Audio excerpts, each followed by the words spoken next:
مملكة البحرين بشواطئها وبساتينها ومدنها وقلاعها حضارة ممتدة عبر التاريخ، تمثل قلعة عراد مشهدا معماريا تاريخيا يشير إلى القرن ال15، فلها موقع استراتيجي يطل على شواطئ جميلة نشاهد من خلالها المنامة، عاصمة المملكة التي أصبحت في وقتنا الحاضر مركزا اقتصاديا عالميا لوجود الكثير من المؤسسات المالية الكبيرة كمركز البحرين التجاري العالمي ومرفأ البحرين المالي.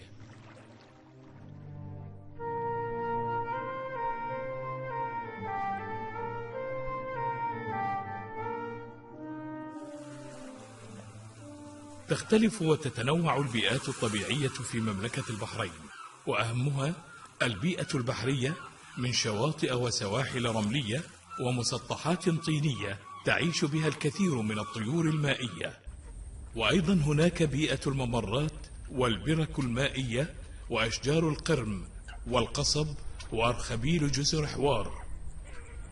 أيضا تشتهر المملكة ببيئات الحدائق والمزارع والنخيل التي من خلالها يتم مشاهدة العديد من أنواع الطيور التي تألف هذه البيئات.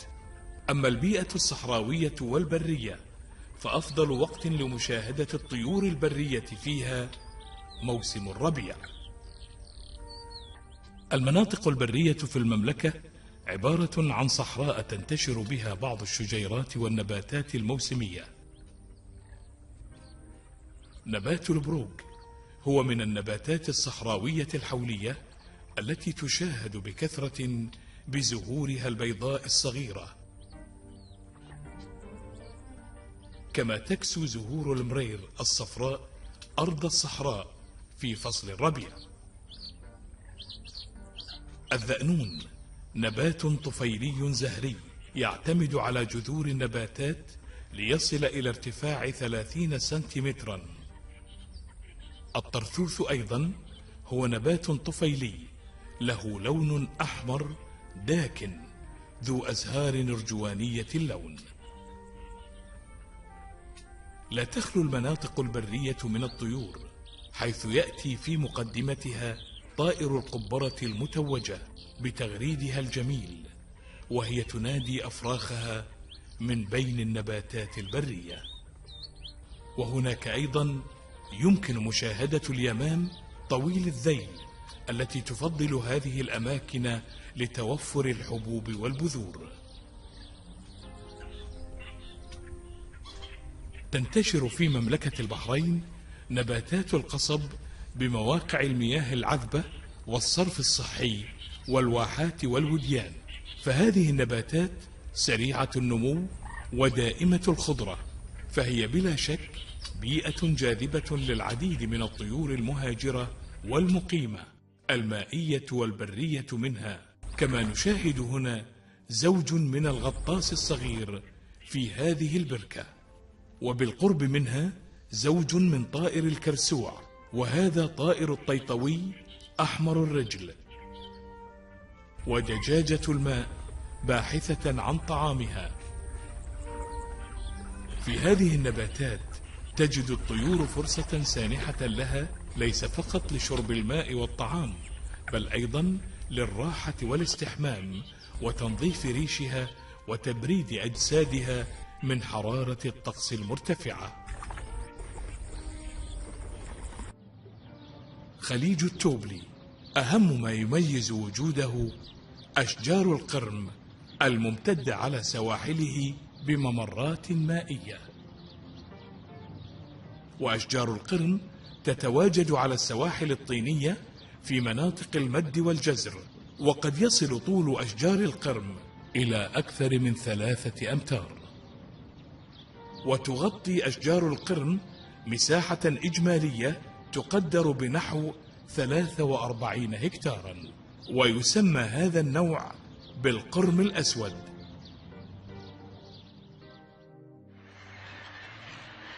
كثيرا ما يشاهد هذا النوع من النوارس والذي يسمى النورس أسود الرأس عند مصبات المياه العذبة أو السواحل باحثا عن طعامه على شكل أسراب تعد بالعشرات. فهذا النوع يفد إلى المملكة لقضاء فترة الشتاء فيها لاعتدال الطقس وتوفر الغذاء. طائر النحام الكبير من الطيور المألوفة، وتكثر مشاهدتها على السواحل الضحلة والمسطحات الطينية، وأيضا تشاهد على الشواطئ الصخرية العديد من الطيور المائية الصغيرة مثل الزقزاق الرمادي في حركته السريعة على الشاطئ، وأيضا مجاميع قبرة الماء، ويشاهد كروان الماء بمنقاره الطويل باحثا عن الديدان. ونشاهد طيور بلشون الصخر بلونها الرمادي باحثة عن الأسماك الصغيرة في المياه الضحلة بالقرب من الشواطئ.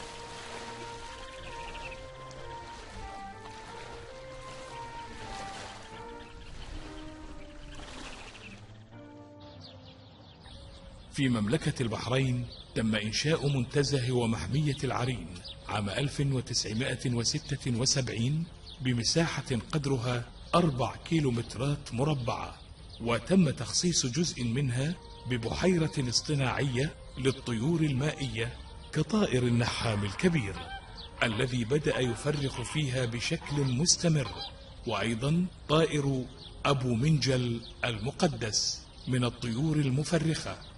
وفي منطقة الأشجار المفتوحة يمكننا مشاهدة طائر الرهو باللون الرمادي وأعداد لا بأس بها من طيور الحجل الرمادي.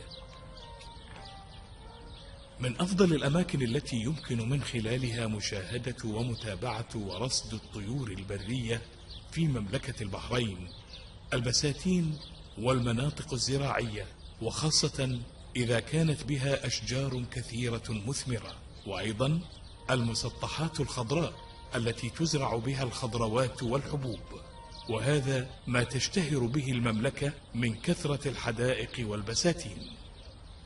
طائر بلشون القطعان من أشهر الطيور التي تألف المزارع والمناطق الزراعية ذات الكثافة العالية على شكل أسراب ومجاميع صغيرة تبحث عن الضفادع والحشرات والديدان. كروان الماء من الطيور المائية الخواضة التي تشاهد على السواحل والأماكن الرطبة وفي المزارع والحقول إذا توفر الغذاء. ويشاهد أيضا في هذه الأماكن طائر الشقراق الأوروبي. الأبلق الأشهب طائر صحراوي ولكنه يشاهد في الأماكن الزراعية. طائر فضي المنقار الهندي يشاهد على شكل أسراب صغيرة تبحث عن بذور النباتات، وهو من الطيور الشائعة. طائر المنيا المرقب وهو شبيه بطائر فضي المنقار الهندي من حيث حجم الجسم والشكل ونوعية الغذاء. الوروار الأوروبي يشاهد بكثرة على الأسلاك الكهربائية القريبة في الحدائق والمزارع. الحجل الرمادي من أشهر الطيور التي تألف الحقول الزراعية، يمتاز بصوت جميل ويتكاثر بشكل كبير في مملكة البحرين. هذه شواطئ جزر اليارم شمال المملكة التي تفد إليها آلاف من طيور الخرشنة المتوجة الصغيرة في موسم الصيف ابتداء من شهر مايو للتكاثر وبناء أعشاشها، فهي من السواحل والبيئات الطبيعية التي تفد إليها طيور الخرشنة كونها أرضا منبسطة رملية قريبة من سطح البحر، وعادة ما تعشش على شكل مستعمرات كبيرة حيث تبني أعشاشها على الأرض وتضع فيها بيضة أو بيضتين. بعد حوالي 3 أسابيع يفقس البيض في وقت واحد تقريبا، وبعد عدة أيام تنتقل جميع الأفراخ إلى الشاطئ للتغلب على درجة الحرارة المرتفعة حيث اعتدال الطقس، وهذا أيضا المكان المناسب لاستقبال الأبوين بعد عودتهما من رحلة البحث عن الغذاء في المناطق البحرية القريبة من الجزيرة. وفي نفس الجزيرة يشاهد أيضا نوع آخر من طيور الخرشنة، تسمى الخرشنة الملجمة، ولكن بأعداد قليلة جدا قياسا للنوع الآخر. وتمتاز هذه الطيور بلونها الأبيض والأسود، وتبني أعشاشها تحت الشجيرات والنباتات المنتشرة في الجزيرة لحمايتها من حرارة الطقس. جزيرة الشيخ إبراهيم. تبعد هذه الجزيرة عدة مئات من الأمتار عن الساحل الشرقي للبحرين، قبالة قرية عسكر الساحلية. مساحتها صغيرة، وهي عبارة عن كتلة صخرية تحيط بها مياه صافية غنية بالثروة السمكية والكائنات البحرية. تنبت بها بعض النباتات والشجيرات الملحية المقاومة للحرارة والرطوبة. في شهر أبريل ومايو تفد إليها طيور الخرشنة بيضاء الخد، تقدر أعدادها ب100 زوج تقريبا. تتكاثر وتبني أعشاشها على الأرض، مستخدمة بعض العيدان والأغصان الصغيرة الجافة، وتضع بيضة أو بيضتين في كل عش. على الرغم من صغر مساحة الجزيرة وأرضها الصخرية الغير مناسبة، إلا أن هذه الطيور تحتضن أعشاشها بكل أمان لعدم وجود أي نشاط بشري يزعجها أو يقترب منها. تتجمع بالقرب من الجزيرة مجاميع من طيور الغاق السوقطرية اليافعة، والتي يبدو أنها من إنتاج الموسم الفائت في جزر حوار.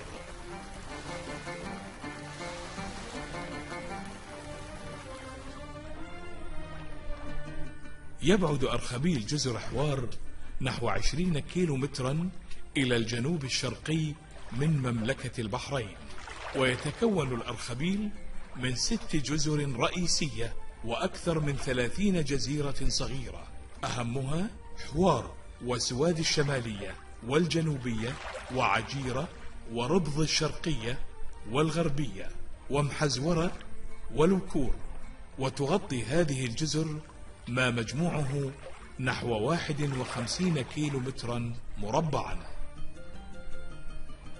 وأغلب جزر حوار عبارة عن صخور جيرية صلبة تكونت منذ سنوات طويلة على شكل مرتفعات مكونة بعض الجروف الساحلية، وترتفع أحيانا إلى 10 أمتار. صقر الغروب أحد هذه الطيور التي تعيش وتتكاثر في جزر حوار، على الرغم من أنه يصنف تحت رتبة الطيور الجارحة، إلا أنه يألف هذه الأماكن لكونها توفر له المكان المناسب من قمم ومرتفعات مسكنا له للتعشيش والتفريخ.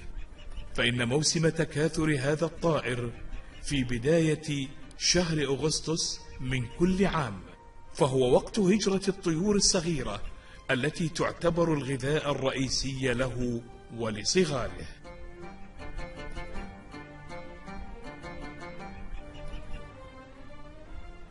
يمتاز هذا الطائر باللون الأسود عندما تراه من بعيد، ولكن عندما تقترب منه يتغير لونه إلى اللون الرمادي الغامق، وذلك يعتمد على الضوء الساقط عليه.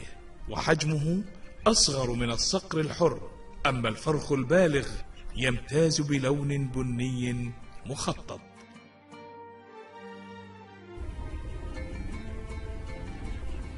لدى اقترابك من جزيرة ربض الشرقية سوف تشاهد أسرابا من طائر الغاق السوقطري تطير باتجاه وسط الجزيرة، حيث تتجمع هناك أعداد كبيرة من هذا الطائر تقدر ب200,000 طائر للتكاثر وبناء الأعشاش ووضع بيوضها.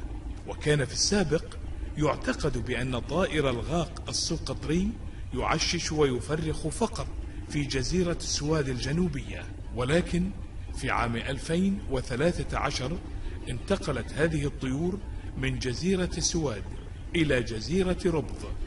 تبني هذه الطيور أعشاشها في منتصف وأواخر شهر سبتمبر، حيث اعتدال الطقس نوعا ما.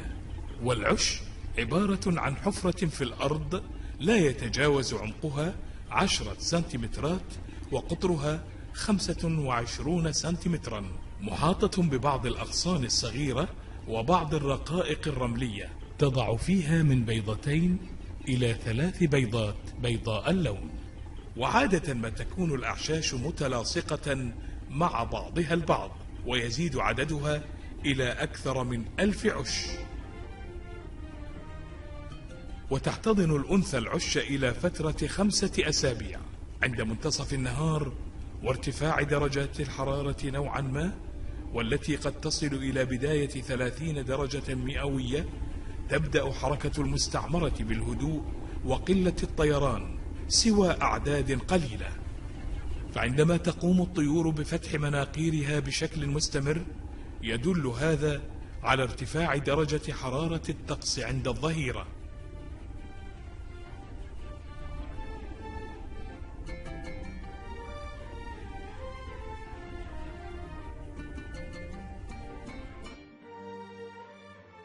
عندما تقترب من جزيرة محزورة في أرخبيل جزر حوار، سوف تشاهد طائر العقاب النسارية يحوم بالسماء فوق مرتفعات وقمم الجزيرة في أواخر شهر أكتوبر ومنتصف شهر نوفمبر.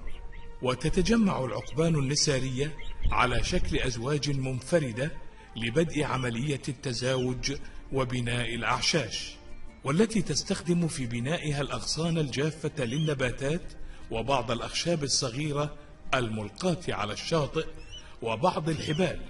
والكثير من الأزواج تستفيد من الأعشاش التي بنتها في الأعوام السابقة، فتعيد تأهيلها كل سنة. يوجد في جزر حوار أكثر من 15 عش تقريبا، وقد تمكنا من العثور على أكثر من عش، ونشاهد في هذا العش 3 أفراخ صغار، ويبدو أنها بحالة جيدة، وذلك يعود إلى توفر الغذاء في المناطق البحرية القريبة من العش. يعتمد العقاب النساري في غذائه على الأسماك بشكل رئيسي. وفي نفس اليوم تم العثور على عش آخر به أيضا 3 أفراخ كبيرة على وشك الطيران.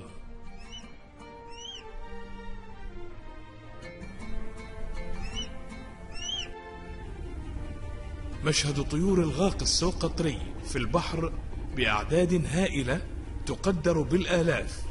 وبهذه الحركة النشطة يستدل على أن معظم الأعشاش التي كانت بمستعمرة جزيرة ربض الشرقية تخرج الصغار من البيض عديمة الريش عمياء، لا حول لها ولا قوة، ولا تستطيع ترك العش، ولكنها سريعة النمو في حال توفر الغذاء. في بداية التفريخ من النادر أن يترك الأبوان العش، فلا بد أن يبقى أحدهما في العش لاحتضان الأفراخ ورعايتها وحمايتها من أشعة الشمس. تنتشر أصوات الطيور مع أفراخها في كل مكان في الجزيرة مختلطة مع بعضها البعض، فالكل ينادي الآخر للاستدلال عليه. عندما تكبر الأفراخ قليلا تبدأ بطلب الغذاء بشكل مستمر، فدائما تضع مناقيرها في حوصلة أحد الأبوين لأخذ الغذاء منها. لذلك مع مرور الوقت تبدأ الأفراخ بالتحرك والمنادات بطلب الغذاء دون توقف. وما هي إلا أيام قليلة فتكون جميع البيوض قد فقست، وأصبح كل زوج في المستعمرة لديه أفراخ، إما صغير أو متوسط الحجم، وعليه أصبح توفير الغذاء أمرا أصعب من الأيام الفائتة، لأن هناك أعداد أخرى من الأفراخ أضيفت إلى المستعمرة.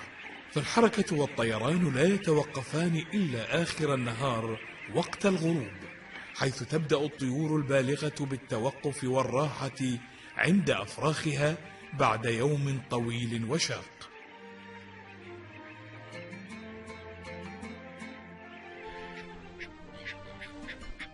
في جزر حوار هناك طائر الخرشنة القزوينية الذي يفرخ بأعداد قليلة منفردة في الأماكن المرتفعة والأماكن المنبسطة الرملية في أواخر شهر أكتوبر وأوائل شهر نوفمبر، خلافا للأنواع الأخرى من طيور الخرشنة التي تفرخ في الصيف في شهور مايو ويونيو ويوليو.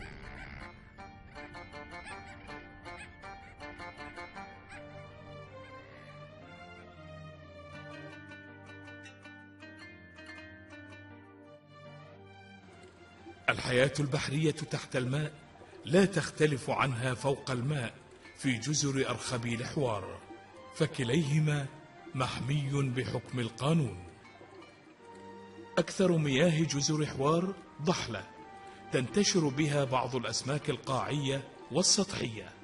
الشعاب المرجانية قليلة جدا، وكل ما يشاهد هنا شعاب مرجانية ميتة كأنها كتل صخرية تحيط بها الحشائش البحرية. ولكن في بعض القيعان ولقلة الأمواج والتيارات البحرية فإن الحشائش تنمو بها بشكل كبير جدا، وكأنها حديقة تحت الماء.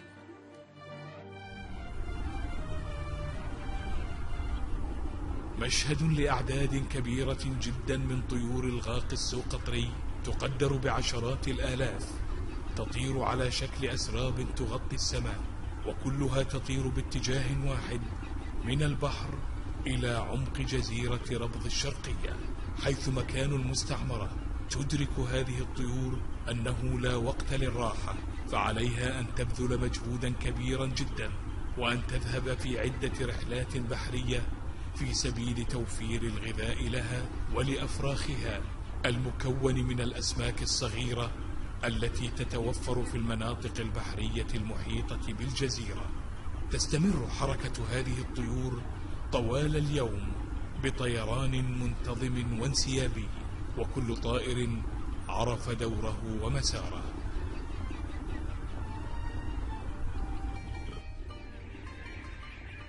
ما إن تصل الطيور البالغة إلى المستعمرة تبدأ أفراخها الكبيرة بالتحرك لاستقبال أبويها، فقد أصبحت كبيرة تعادل حجم الأبوين، ولونها بدأ يتحول من اللون الأبيض إلى الأسود، وبدت قادرة على المشي السريع والانتقال من مكان إلى آخر، وما هي إلا عدة أيام حتى تكون مؤهلة وقادرة على الطيران ومرافقة الآباء.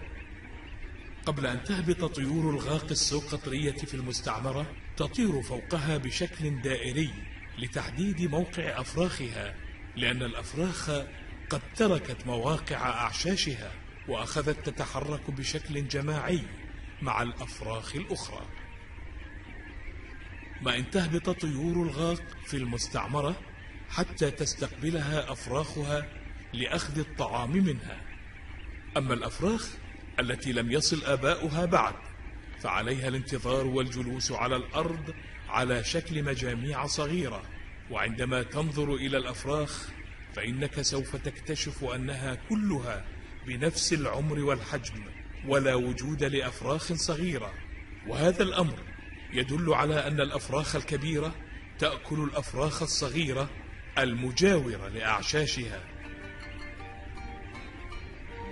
تجد بعض الأفراخ فرصة جيدة للتدرب على كيفية الإمساك بالأسماك الصغيرة بمناقيرها من خلال هذه القطعة الخشبية. أما البعض الآخر فإنه يمسك بهذه القطعة البلاستيكية للتعرف عليها عن قرب.